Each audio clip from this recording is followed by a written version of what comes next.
मेरा नाम प्रसाद वेर्नेकर है। नमस्कार नाइक साहब। मेरा सवाल यह है कि कौन सा धर्म, किताब या जाति ये इजाज़त देती है कि मासूम जानवरों का कत्ल किया जाए, I mean to fulfil his hunger और taste. Like in case of Muslim, you celebrate Bakri Eid, which favors killing of goats, I mean, as a means of festival.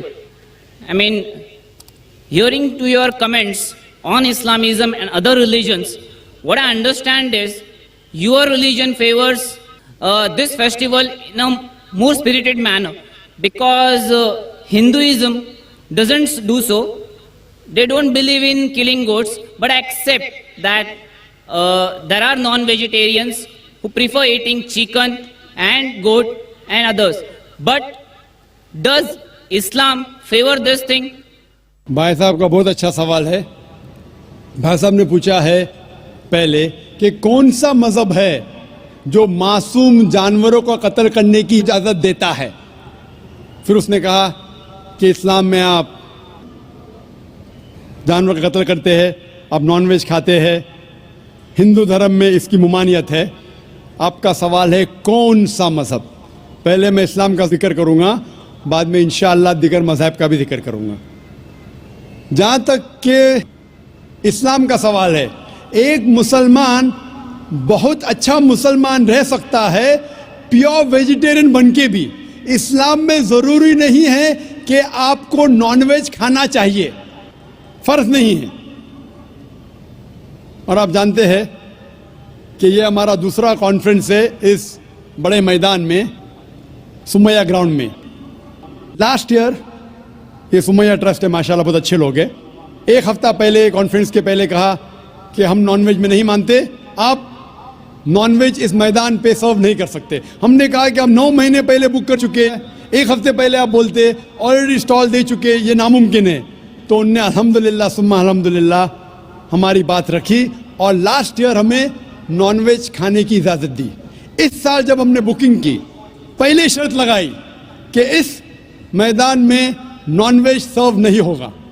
हमने कहा ये आपका ख्याल है, हम आपके ख्याल की इज्जत करते हैं, क्योंकि इस्लाम में नॉनवेज खाना फ़र्ज नहीं है। इसीलिए आप देखेंगे फूड कोर्ट में भी नॉनवेज सर्व नहीं कर रहे। हमारे जो मुकर्रिरीन हैं, इस्लाम के विद्वान हैं, उनको भी हमने कहा, हमने माजरत चाही कि इस ग्राउंड पे हम आपको नॉनवेज नहीं सर्व करेंगे, क्योंकि ये मुसलमान की ज़बान है। हम जब ज़बान देते हैं उसका पालन करते हैं। आपका सवाल, जैसे मैंने कहा कि मुसलमान को नॉनवेज खाना फ़र्ज नहीं है, लेकिन क्योंकि अल्लाह सुब्हानहू व तआला ने हमें इजाज़त दी है। कुरान मजीद में लिखा है सूरह माइदा सूरा नंबर 5 आयत नंबर 1 में कि वो जानवर जो आपके लिए हलाल है, 4 पाँव के, जो आपके लिए हलाल है उसको आप खा सकते हैं। लिखा है सूरह नहल में सूरा नंबर 16 आयत नंबर 5 में भी कि वो जानवर जो आपके लिए हलाल है उसका गोश्त आप खा सकते हैं। ये लिखा है सूरह मोमिनून में सूरा नंबर 23 आयत नंबर 18 में भी। कई जगह लिखा है कि आप हलाल जानवर का गोश्त खा सकते हैं। जब कुरान मजीद में हमारे खालिक, हमारा रब, हमारा अल्लाह सुब्हानहू व तआला परमिशन देता है तो हम क्यों ना खाएं। आज की साइंस ये कहती है कि वेजिटेबल्स में टोटल प्रोटीन नहीं है। हमारा जो जिस्म है, इंसानी जिस्म, इसके अंदर 8 अमाइनो एसिड्स नहीं बनते। 8 अमाइनो एसिड्स बाहर के फूड, बाहर के खाने में आना ज़रूरी है। कोई भी वेजिटेबल दुनिया में नहीं है जिसमें सारे 8 अमाइनो एसिड मौजूद है। लेकिन नॉनवेज फूड में अल्हम्दुलिल्लाह सुम्मा अल्हम्दुलिल्लाह कई नॉनवेज फूड में सारे अमाइनो एसिड जो जिस्म नहीं पैदा करता है, इसे कहते इसेंशियल अमाइनो एसिड मौजूद है। इसे कहते हैं टोटल प्रोटीन। आज की साइंस ये कहती है कि nonveg food is nutritious, it is full of protein.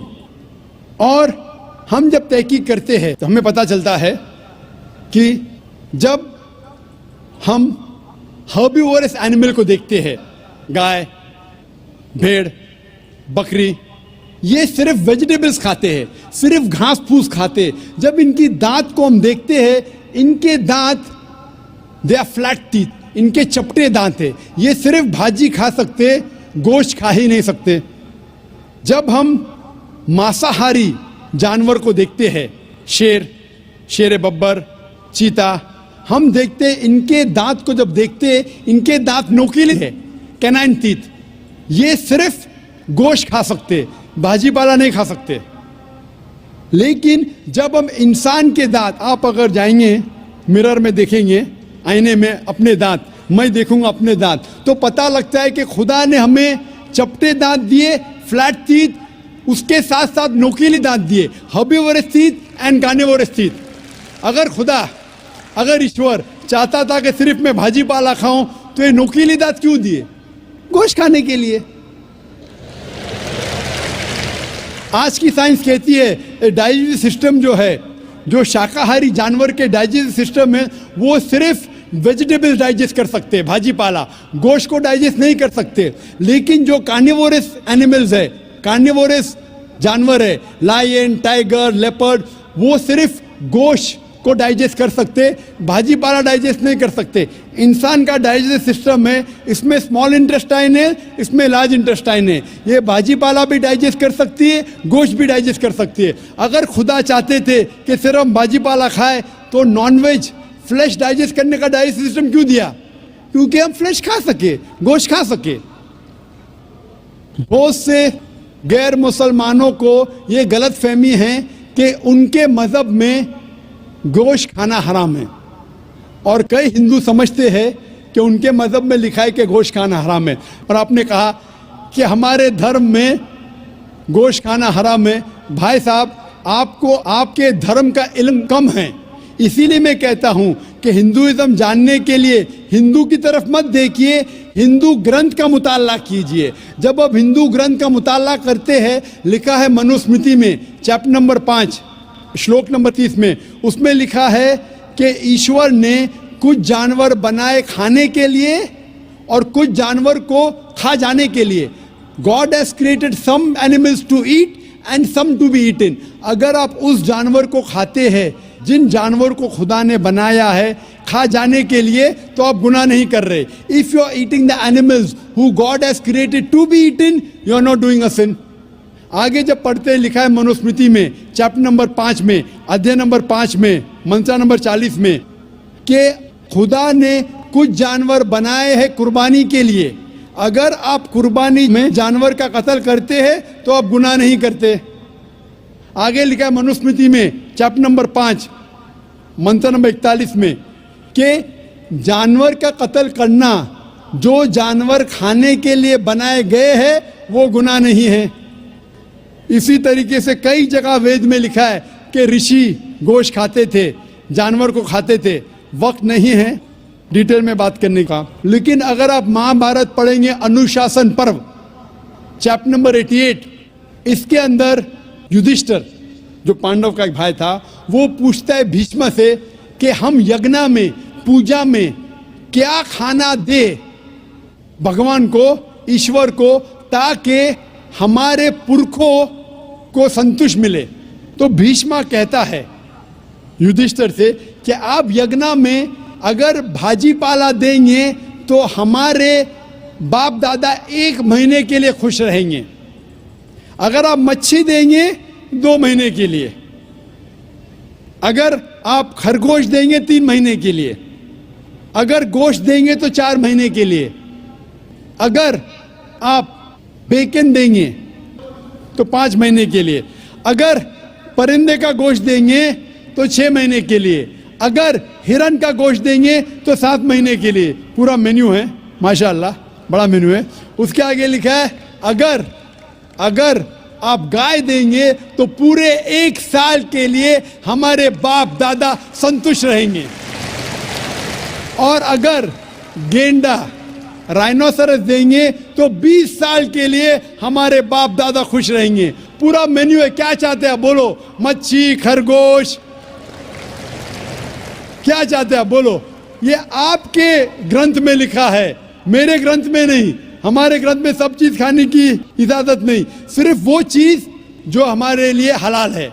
इसी तरीके से बाइबल में भी लिखा है आप गोश्त खा सकते, अक्सर धर्म की किताबों में लिखा है कि आप गोश्त खा सकते हैं। आप मेरा अगर एक डिबेट देखेंगे जिसका मौजू था, is eating non vegetarian food permitted और prohibited for a human being, क्या इंसान के लिए गोश्त खाना हलाल है या हराम है। और मैंने डिबेट किया था एक जैन के साथ जिसका नाम था रश्मिबाई झवेरी। वो इंडियन वेजिटेरियन कांग्रेस का सदर था, प्रेसिडेंट था। वो दुनिया भर घूमता है बताने के लिए कि नॉनवेज हराम है, और उसने मुझे चैलेंज किया। मैंने कहा भाई आपस में बैठ के बात करेंगे। नहीं नहीं, पब्लिक में चैलेंज किया, डिबेट करेंगे। मैंने कहा अच्छा आ बेल मुझे मार। तो मैंने कहा ठीक है भाई, पब्लिक में। बोला मैं लोग को लेके आऊंगा। मैं बोला लेके आओ। तो पाटकर हॉल के अंदर 1998 में तकरीबन 10 साल पहले डिबेट किया। वो देखेंगे सारी डिटेल्स है। लेकिन हिंदू मजहब की किताब में ये लिखने के बाद कि गोश्त खा सकते, फिर भी कुछ हिंदू शाकाहारी क्यों हैं, वेजिटेरियन क्यों है? क्योंकि वो मुतासिर हो रहे थे बाकी फलसफे के साथ जिसमें कहा गया है नॉन वायलेंस। और कुछ जैन मानते कि ईटिंग नॉन वेज इज हराम, इज प्रोहिबिटेड। और हम जब पूछते क्यों जानवर का गोश्त खाना हराम है, तो वो कहते हैं कि घास और भाजी पाला के अंदर जिंदगी नहीं है, जानवरों में जिंदगी है। जब आप कोई जिंदगी लेते हैं, किसी का कत्ल करते हराम है। आज साइंस तरक्की करने के बाद पता चलता है कि वेजिटेबल्स में भी जान है, भाजी पाला में भी जान है। तो वो ज़रा अपनी फिलॉसफी को तब्दील करते। ठीक है हम जानते हैं कि वेजिटेबल्स में जान है, लेकिन वेजिटेबल्स डोंट फील पेन, वो दर्द को महसूस नहीं करते। जानवर दर्द को महसूस करते, इसीलिए वेजिटेबल्स खाना गुनाह नहीं है, जानवर को खाना गुनाह है। अभी साइंस तरक्की करने के बाद हमें पता लगता है कि वेजिटेबल्स को भी दर्द होता है, लेकिन ये दर्द इंसान को सुनाई नहीं देता। वेजिटेबल्स भी अफसोस करते हैं, वेजिटेबल्स भी रोते हैं, लेकिन हमें सुनाई नहीं देता। तो अभी उनका फलसफा बदल गया। वो कहते हैं अच्छा ठीक है, मानते हैं कि वेजिटेबल्स में जान है, वेजिटेबल्स को दर्द महसूस होता है, लेकिन वेजिटेबल के पास तकरीबन 3 सेंसेस है, जानवर के पास 5 सेंसेस है। इसीलिए जानवरों की जान लेना बड़ा गुनाह है बनिस्बत वेजिटेबल्स की। मैं कहता हूं सिर्फ डिबेट के तौर पे, argument, for sake of argument, मैं आपकी बात मानता हूं क्या वेजिटेबल्स के 3 सेंसेस है और जानवर के 5 सेंसेस है। मैं उस शख्स से सवाल करता हूं कि मान लो आपका छोटा भाई गूंगा और बहरा पैदा होता है, वो सुन नहीं सकता है, बोल नहीं सकता। जब वो बड़ा होता है तो एक इंसान आपके छोटे भाई का कत्ल करता है, क्या आप जाके जज से कहेंगे मी लॉर्ड इस कातिल को कम सजा दो क्योंकि मेरे भाई के पास 2 सेंसेस कम थे, वो सुन भी नहीं सकता था और बोल भी नहीं सकता था? आप उल्टा कहेंगे मी लॉर्ड जज इस कातिल को डबल पनिशमेंट दो, डबल सजा दो, वो तो मेरा भाई मासूम था, बेचारा सुन भी नहीं सकता था और बोल भी नहीं सकता था। इस्लाम में 2 सेंसेस कम या ज्यादा के वजह से कोई खाना हराम या हलाल नहीं होता है। जो चीज आपके लिए तैयब है वो आप खा सकते हैं। इसी तरीके से कई वजह। लेकिन अगर कोई नॉन मुस्लिम मुझसे ये कहता है कि मैं वेजिटेरियन हूं, मुझे कोई गिला शिकवा नहीं, आपको नॉनवेज पसंद नहीं है आप मत खाइए, लेकिन कोई नॉन मुस्लिम, कोई गैर मुसलमान, कोई हिंदू मुझसे कहता है कि आप जानवरों का कत्ल करते हैं वो गुनाह है, तो मैं उनसे कहता हूं इस बात को मैं तस्लीम नहीं करता हूं। आप अगर गोश्त नहीं खाना चाहते हैं, मैं आपसे खुश हूं। अगर हिंदुस्तान में सब गैर मुस्लिम गोश्त खाने लगेंगे तो गोश्त का भाव बढ़ जाएगा। तो मुझे कोई गिला शिकवा नहीं अगर गैर मुस्लिम गोश्त नहीं खाते, लेकिन अगर मुझसे कहते हैं कि गोश्त खाना गुनाह है तो मैं ये जवाब देता हूं। अभी आपको संतुष्ट हो चुका होगा कि साइंस के मुताबिक, आपके मजहब की किताब के मुताबिक, कुरान के मुताबिक गोश्त खाने की इजाज़त है सारे इंसान को। Respected to Jakir Saab, I am Sachin Narayana from Yeminur, Kurnool district, Andhra Pradesh. I am BTech graduate. Alhamdulillah, Allah gave Hidayat to me. I also reverted in Islam. But my parents are not accepted this. Alhamdulillah, my grandfather is accepted. But they believe only one God. In front of the Satan is first came. But I know Satan is also created by Allah. In other names of Satan in Puranas, Vedas. What is the other names of Satan in Puranas, Vedas? And my grandfather also asked one question. When the Kali Yuga is ended, I know Qiyamah is when it is came. But he asked when the Kali Yuga is ended. And so many Hindus are followed Sri Rama, Sai Baba, Sri Krishna. I know these are said only one God to our colleagues. These are prophets in between, total prophets. That is 1,24,000 prophets. These are Sri Krishna, Sri Rama, Sai Baba. These are any prophets in between. And another question is, in present also in Kurnool and Chennai, some people are followed Kalki Bhagwan, Amma Bhagwan. Any information about this person? भाई साहब ने सवाल किया है, अल्हम्दुलिल्लाह उसने इस्लाम कबूल किया, अल्लाह सुब्हानहू व तआला इसको जज़ाए खैर दे और इसके जद्दोजहद को कबूल फरमाए। इनका सवाल है कि जो शैतान है वो क्या इस्लाम के अलावा हिंदू धर्म में है और उसका क्या नाम है। दूसरा सवाल है क्या कलयुग आ चुका है। तीसरा सवाल है क्या हम श्री कृष्ण श्री राम को पैगंबर मान सकते हैं। और चौथा सवाल है कल के अवतार के बारे में। पहला सवाल कि शैतान का क्या नाम है, तो शैतान का सदर है, उसका नाम कुरान मजीद में इब्लीस है। लेकिन कुरान मजीद में कहा गया है सूरह नास में कि वो लोग जो दिल में वसवसा डालते हैं आपके दिल में और फिर हट जाते हैं, वो इंसान में से और जिन में से है। शैतान कुरान मजीद के मुताबिक इंसानों में से भी शैतान है और जिन में से भी। इंसान और शैतान दोनों को फ्री विल दिया गया है। हम चाहे तो अल्लाह की बात मान सकते हैं, चाहे तो नहीं मान सकते। जो लोग को फ्री विल देने के बाद जो अल्लाह सुब्हानहू व तआला की बात मानते हैं वो फरिश्ते के ऊपर हो जाते हैं। जो अल्लाह सुब्हानहू व तआला के खिलाफ जाते हैं उसे कहते हैं शैतान। तो शैतान इंसानों में से भी है और जिन में से भी है। और इसका जिक्र दिगर मज़हब की किताब में भी है। शैतान डेविल बोलो, अंग्रेजी में डेविल कहते हैं, बाइबल में उसका नाम है डेविल। उस तरीके से हिंदू मज़हब बाकी मज़हब की किताब में भी लिखा है शैतान, और पारसी किताब में अहरमान। तो हर मज़हब में there is an evil force, उसे शैतान कहो, डेविल कहो, इब्लीस कहो। आपका दूसरा सवाल है जो कलयुग, ये कलयुग आ चुका है। आपका तीसरा सवाल कि हम श्री कृष्ण श्री राम को पैगंबर मान सकते हैं कहने। मोहम्मद सल्लल्लाहु अलैहि वसल्लम फरमाते हैं, सही हदीस है मिशकात अल मसाबी की जिल्द नंबर 3 में, हदीस नंबर 5373 में, जिसका जिक्र अहमद इब्न हंबल में जिल्द नंबर 5 में, सफ़ा नंबर 265 और 266 में। अल्लाह के रसूल फरमाते हैं कि अल्लाह सुब्हानहू व तआला ने इस ज़मीन पे 1,24,000 पैगंबर भेजे हैं, लेकिन नाम से कुरान मजीद में सिर्फ 25 का जिक्र है। आदम अलैहिस्सलाम, नूह अलैहिस्सलाम, इब्राहिम अलैहिस्सलाम, मूसा अलैहिस्सलाम, ईसा अलैहिस्सलाम, मोहम्मद सल्लल्लाहु अलैहि वसल्लम, नाम से 25। लेकिन कुरान मजीद में लिखा है सूरह फातिर में सूरा नंबर 35 आयत नंबर 24 में, व इम मिन उम्मतिन इल्ला खला फ़ीहा नज़ीर, नहीं है कोई उम्मत जिसमें अल्लाह सुब्हानहू व तआला ने खबरदार करने वाला नहीं भेजा। अल्लाह ताला फरमाते सूरह रौद में सूरा नंबर 13 आयत नंबर 7 में, वलिकुल्लि कौमिन हाद, और हर कौम में हमने हिदायत देने वाला भेजा। नाम से सिर्फ 25 का जिक्र है। अल्लाह के रसूल फरमाते 1,24,000 पैगंबर है। आप मुझसे पूछते हैं, हो सकता है कि श्री कृष्ण पैगंबर थे, क्या हो सकता है कि श्री राम पैगंबर थे?